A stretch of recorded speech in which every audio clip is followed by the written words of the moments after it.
Iñaki Williams tõepoolest ning siin nägime ka juba midagi katastroofilist Inglismaa jaoks ei ole, nii et jäi Tuchel väga viisakaks ja väga mitmekülgse mängumehega Reach. Juhul Madueket takistati, nüüd leitakse hästi Bellingham üles. Bellingham ja siin tekib vasakul äärel ruumi, keskel kombineerivad nüüd ja Bellingham. Küllaltki lihtsa vaevaga üle. Hetkel oodata. Bellingham. Ei jõua. Kui vaatame tänast Toomat ennast särada võiksid. Kõrgeks Rice'i jaoks. Jamesile. Bellingham.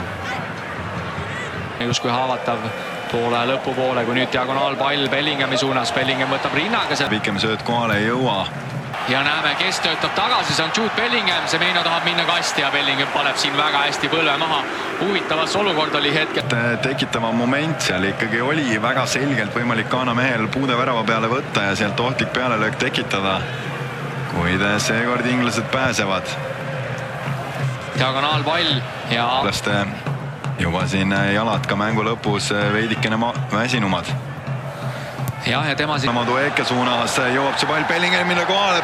Ja pigem otsis hetkel siit varianti tagasi. Gordon, Bellingham, Madueke, kas läheb löögile, see blokki. Ja ei ole siin viga, hetkel kõik määruste pärane, ütleb kohtunik, kes oli momendile väga lähedal ja teise.